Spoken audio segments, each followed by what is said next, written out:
have any agenda? Here, I will read you a story with the title The Smartest Giant in Town by Julia Donaldson, illustrator Axel Schifter. George was a giant, the scruffiest giant in town. He always wore the same pair of old brown sandals and the same old patched-up gown. This is George with his old brown sandals and gown. "I wish I wasn't the scruffiest giant in town," he said sadly. But one day, George noticed a new shop. It was full of smart clothes, so he bought a smart shirt, a smart pair of trousers, a smart belt, a smart stripy tie, some smart socks with diamonds up the sides, and a pair of smart shiny shoes. "Now I'm the smartest giant in town," he said proudly. George left his old clothes behind the shop. He was about to go home when he heard a sound. On the pavement stood a giraffe who was sniffling sadly. "What's the matter?" asked George. "It's my neck," said the giraffe. "It's so very long and so very cold. I wish I had a long warm scarf." "Cheer up," said George, and he took off his stripy tie. "It didn't match my socks anyway," he said, as he wound round and round the giraffe's neck. It made a wonderful scarf. "Look, the giraffe now looks very handsome, right?" "Thank you," said the giraffe. As George strode towards home, he sang to himself. "My tie is a scarf for a coat giraffe, but look at me up and down. I'm the smartest giant in town." George came to a river. On a boat stood a goat who was bleating loudly. "What's the matter?" asked George. "It's my sail," said the goat. "It blew away in the storm. I wish I had a strong new sail for my boat." "Cheer up," said George, and he took off his new white shirt like mine. "It kept coming untucked anyway," he said, as he tied it to the mast of the goat's boat. It made a magnificent sail. "See?" "Thank you," said the goat. George strode on singing to himself. Do you know the song? Sing with me. "My tie is a scarf for a goat giraffe. My shirt's on a boat as a sail for a goat. But look at me up and down. I'm the smartest giant in town." George came to a tiny ruined house. Beside the house stood a white mouse with lots of baby mice. They were all squeaking. "What's the matter?" asked George. "Squeak, squeak, it's our house," squeaked the mother mouse. "It burned down and now we have nowhere to live. I wish we had a nice new house." "Cheer up," said George, and he took off one of his shiny shoes. "It was giving me blisters anyway," he said, as the mouse and her baby scrambled inside. The shoe made the perfect home for them. See? "Thank you, squeak, squeak," they squeaked. George had to hop along the road now, but he didn't mind. As he hopped, he sang to himself. "Come on, let's sing together." "My tie is a scarf for a goat giraffe. My shirt's on a boat as a sail for a goat. My shoe is a house for a little white mouse. But look at me up and down.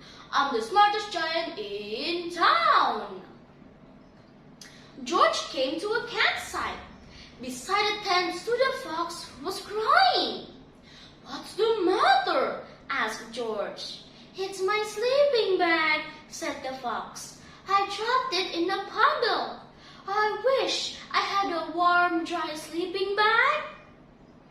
Cheer up, said George, and he took off one of his socks with diamonds up the sides. It was tickling my toes anyway, he said, as the fox snuggled into it. It made a very fine sleeping bag. See, the fox looks very cute. Thank you, said the fox. George hopped on, singing to himself. Let's sing with George. My tie is a scarf for a goat giraffe. My shirt's on a boat as a sail for a goat. My shoe is a house for a little white mouse. One of my socks is a bed for a fox. But look at me up and down. I'm the smartest giant in town. George came to a big squeaky bog. Beside the bog stood a dog who was howling. What's the matter? Asked George.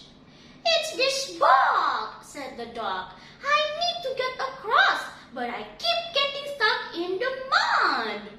I wish there was a safe dry path. Cheer up, said George, and he took off his smart new belt. It was squashing my tummy anyway, he said as he laid it down over the bog. It made an excellent path. See? Thank you, said the dog. The wind started to blow, but George didn't mind. He hopped on, singing to himself. Do you want to sing with me? Come on. My tie is a scarf for a goat giraffe. My shirt's on a boat as a sail for a goat. My shoe is a house for a little white mouse. One of my socks is a bed for a fox. My belt held a dog who was crossing about. But my trousers are falling down. I'm the coldest giant in town. Suddenly, George felt sad and shivery and not all smart. He stood on one foot and thought, I have to go back to the shop and buy some more clothes. He decided. He turned round and hopped all the way back to the shop. But when he got there, it was closed. Oh no, cried George. He sank down onto the doorstep and a tear ran down his nose. He felt as sad as all the animals he had met on his way home. Then, out of the corner of his eye, he saw a bag with something familiar poking out of the top. George took a closer look. My gown! He yelled. My dear old gown! And sandals! George put them on. They felt wonderfully comfortable. I'm the coziest giant in town, he cried, and he danced back home along the road. Outside his front door stood all the animals he had helped. They were carrying an enormous present. Come on, George, they said. Open it. George untied the ribbon. Inside was a beautiful gold paper crown and a card. Look inside the card, George, said the animals. George put the crown on his head and opened the card. Let's sing with the animals. Your toy is a scarf for a coat giraffe. Your shirt's on a boat as a sail for a goat.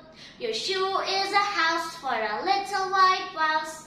One of your socks is a bed for a fox. Your belt held a dog who was crossing a buck. So here is a very fine crown to go with the sandals and gown of the kindest giant in town. The end.